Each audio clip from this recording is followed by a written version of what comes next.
guys, welcome back to my channel. Today we're looking at some TikToks that will expose the truth. Stitch this with a fact so ridiculous you didn't believe it until you looked it up yourself. So apparently when companies like, let's just say Walmart, for example, at the end of your purchase, they'll say, hey, do you want to round up your total to donate to Cancer Association of America? And we'll go, yeah, sure. Okay, so I actually know what she's gonna tell us because I found this out a few years ago. Trust me, whenever you find out the truth, you will be shocked. Okay, let me break it down to you. Walmart already donated a specific amount of money to the Cancer Association, right? And they got a tax write-off for it, right? Okay, cool. Now they're saying, I want my money back. So they gonna have me and you donate $1 here and there, $5 here and there, but our money is not going to said charity. Our money is going back into Walmart's pocket for the money that they already gave to the charity and got a tax write-off for. And they are hoping and praying that we donate so much money that they end up making money. So they gave away $500 and they just made $10,000. Exactly. A lot of people don't know that, but that is the truth. And that's why you have to be so careful whenever it comes to charities and like even companies. Think of it, if 1 million people are on the website and 1 million people donate $1, they basically could have made $250,000. It's quite scary, isn't it? Like, I feel like they should really tell us that like the money isn't going to the charity. But then if we didn't know it, which now we do, we wouldn't donate it. This is actually a fact I learned from my A-Push teacher. Due to not being alive in the 80s, a lot of Gen Z don't know about the phenomenon that was New Coke. This is what it looked like. I remember them referencing it in like season 4 of Stranger Things. I also swear, like back in the day, Coke literally had like cocaine and it used to be like luminous green. Now whenever you drink Coke, it's brown. Imagine it being like literal luminous green. So Coca-Cola came out with New Coke and people did not like it. People were not fans. They were like, go back to the original formula, please. And they did end up going back to the original formula, but not before they created Diet Coke. And the reason now that, you know, regular Coca-Cola and Diet Coke taste so different is because Diet Coke is actually the diet version of New Coke. And that's why we have both Diet Coke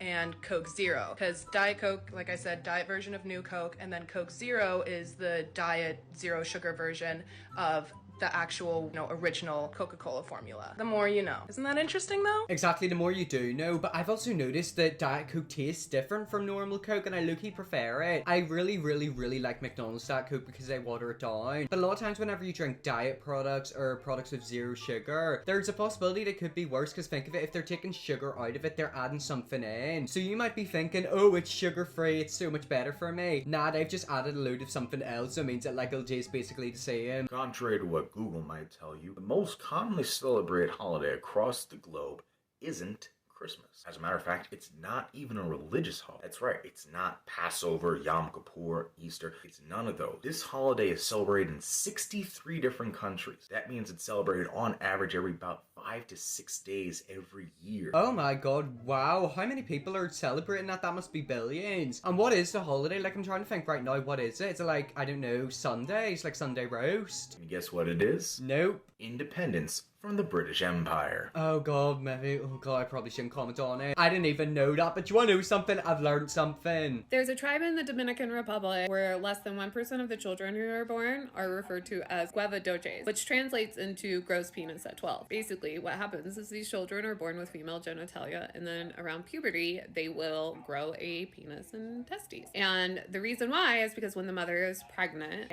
she'll miss the hormonal surge that will determine the sex of the baby. So, you know, we all have female genitalia in the womb. So these children are born with female genitalia. And then when they are around the age of puberty, or, you know, 12-ish, they get the hormonal surge that the mother missed in the womb and will grow a penis and testicles. I didn't know that, and do you want to know something that's so interesting? Is that only in tribes? Like, does that happen in actual people? I know there are people who are born with both body parts, but you know how she was talking about whenever we were in the womb, we're all girls, like we don't have a willy? I didn't know that, like I've just found that out. Also, isn't it quite crazy there's literal tribes out there? Like, there's actual islands in the world that only tribes live on and humans will never go near. The world is a crazy place. If a hermit crab comes along a big shell, it'll explore it to see if it'll fit. But if the shell is too big, it'll wait by the shell for up to 8 hours and wait as other hermit crabs come along to try it out. As they too realize that it's too big for them, they all queue up next to the shell and then form a line from biggest crab to smallest crab. And then they all wait for the crab that is perfect fit for the big shell. And then they all exchange shells in sequences so that everyone gets a new home. Oh my god, that's quite sweet, isn't it? I mean, I'm gonna be completely honest, if I were one of them crabs, if the shell didn't fit me, I would just walk away and find a new one. I think I know what them crabs are. Like, I remember whenever I was younger, I'd come across like these wee like seashells and I open it and there'd be like an actual crab in it. It was freaky. You can change the shape of your face just by changing the way you breathe and swallow. And the craziest thing is, the healthier your habit is of breathing and swallowing, the more attractive your face looks. He's going to show us what it looks like in a second, but a lot of the times people who breathe out of their mouth, they're called mouth breathers. They're like, I don't know how to describe it. Whenever like they're looking like this, it'll not look normal, it'll look a bit weird. That's why you should always breathe out of your nose, because like you'd be surprised how much breathing can actually affect the way your face is. Okay, here's me a year ago. I was snoring a lot, breathing incorrectly and swallowing incorrectly. Notice this part of my face, this area right here. Okay, this is me a year later. Now the changes are different, but we rate attractiveness in these really small changes. Also, I'm breathing a lot better and sleeping a lot better. Unfortunately, I found this out very late in life, and I was 30, so my changes are very slow. But the younger you are, the faster you'll see changes, and the worse your posture, the more dramatic your changes. So this is how to test your posture. It's called a suck swallow test. It's not as sexy as it sounds. Okay, we're gonna do a suck swallow test. It does sound a bit weird, doesn't it? But like even in photos, it might not be a big difference, but to me, it's a big difference. Like I can definitely tell a difference. Stop this right now. Take a video of you swallowing while smiling. Take a drink, smile, swallow, and then come back to this video and see if you do that. Okay, we're gonna give it a go. So you have to drink and then swallow while smiling. I think I've done this before. Never done it. Did I do it right? Should I do it again? There. Did I do it right? Any lip movement is a suck swallow. Stop it. It's bad posture. Okay, so if you move your lips as a suck swallow, let me try it again. I don't think I moved my lips.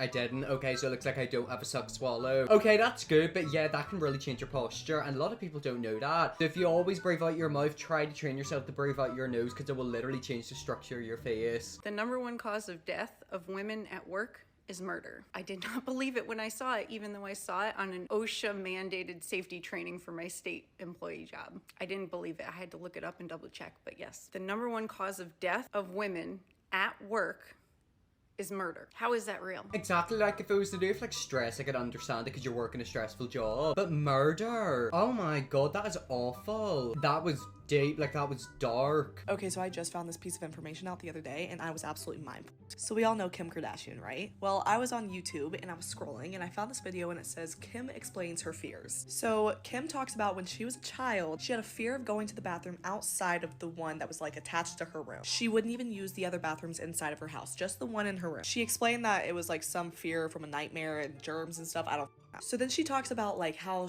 her and her family went to a fair and she saw a line of porta potties, whatever the fuck you call them, and they were all painted a different color. She said that it was the cutest thing and she told her mom, Kris Jenner, that she wanted a porta john. So what did Kris Jenner do? She got her a porta john. Wait, so you're telling me Kim Kardashian had a fear of bathrooms not connected to her room? She went to a fun fair one day, or like a fair or whatever, and seen porta potties and thought they were cute. Kim, I don't know if you've ever been in one, but I can assure you in the inside they're not cute. They stink and they're really warm. So they put this colorful ass porta potty in their backyard and Kim Kardashian started using it, and this led her to getting over her fear of using public bathrooms. She now owns a porta potty company. I'm just kidding. That was all a lie. Wait, so that whole thing was a lie? That whole, oh my god. Was she lying about the actual fact that she's scared of toilets, or was it the porta potty company thing? This is why I hate watching these TikToks, because people are liars. Okay, I have several, but you gotta stick with me because I'm gonna go pretty fast. If you file a tax return in the United States, you've probably seen a question that looks like this. It asks if you want to donate a couple dollars to the presidential election campaign fund. Most people skip right past it. I don't blame you. In fact, only 3% of taxpayers actually donate, down 25% in decades prior. But that's not the most interesting part. If you donate, the money goes into a fund that presidential candidates can access if their campaign spending falls within certain guidelines. But no major presidential candidate has qualified to use money from the fund since John McCain in 2008. Okay, so presidents haven't been able to use it since 2008. Who's taking the money? Is it going into like some American offshore account? In fact, in 2020, no candidates even used the fund at all. So you might be wondering how much money is in this fund. $400 million.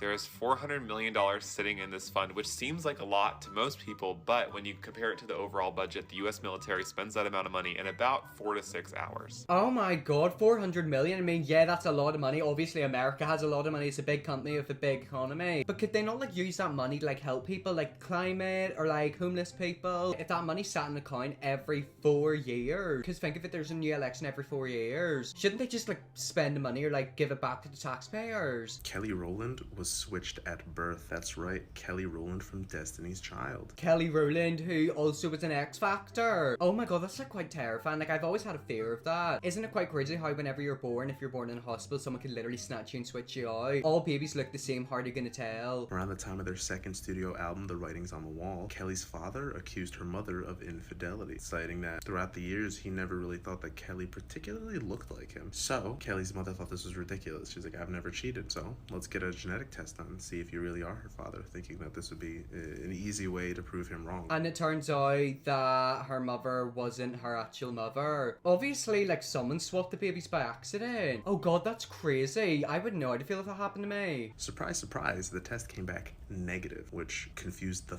out of her mother, and her mother's like, okay, wait, let me get my own test done because this doesn't make any sense. Also not her biological mother. Weird. So now this goes beyond infidelity. Why is their daughter not actually their daughter? Basically, they go digging back and they find out some crazy stuff about what may have happened at the hospital and that their biological daughter is somewhere out there with other people, like for part 2. Okay, so there is a part 2. Thank god for the compilation people that put it in. Wow, that's crazy. So basically the mother did give birth to a baby, but it turns out that it wasn't Kelly. That would be so mind screwing, wouldn't it? It's like your whole life the person you thought he was your mother was actually your mother. So now that Kelly Rowland's parents know that they're not her biological parents, they want to figure out where is their biological daughter, whose daughter is Kelly actually. And they go back in the hospital records and they find out there are actually 2 black female babies born on the same day as Kelly Rowland in that same hospital. They go by the names of Annabelle Flint and Tiffany Jones. So they first reach out to the Jones family, and when the Jones family hears this story, they're in full denial. They don't want to hear any part of this. They don't want to take any tests. They don't care for it. They're like, we raised our daughter Tiffany. She's our daughter. Let it go. Fair enough. That is their daughter now. Exactly. Like, you do have to keep in mind, obviously, like, it'll be nice to know who your biological parents are, but theoretically Kelly's parents are her parents and they always have been. Like, they raised her. They were parents to her even though they weren't biological parents, but then they were still parents because they thought that she was technically their child. I don't know, it's confusing. So they were not willing to go forward with any sort of testing. When they reach out to the Flint family, they were actually much more agreeable to the whole thing. They heard out the story. There's obviously a lot of shock, a lot of disbelief, but they were willing to get the test done. And it was true. The Flints were not their daughter's parents. However, after further testing was done, they weren't Kelly's parents either. Oh my god, wait, so the family that they thought could have been Kelly's parents weren't actually her parents. So it's the other family. Oh my god, who's been switching these black babies around? That's so awful. That's literally 3 children who've grown up without their biological parents. So Kelly Rowland isn't the biological daughter of the Rowlands, and she's not the biological daughter of the Flints. But further testing was done, and as it turns out, Annabelle Flint is the biological daughter of the Rowlands. So how is this possible? Well, there's only one way it can logically be possible, and that's that all 3 babies were mixed up that day in the hospital. We know Annabelle Flint is the biological daughter of the Rowlands, so Kelly Rowland must be the biological daughter of the Joneses, and Tiffany Jones must be the biological daughter of the Flints. There was a 3-way mix-up. They couldn't confirm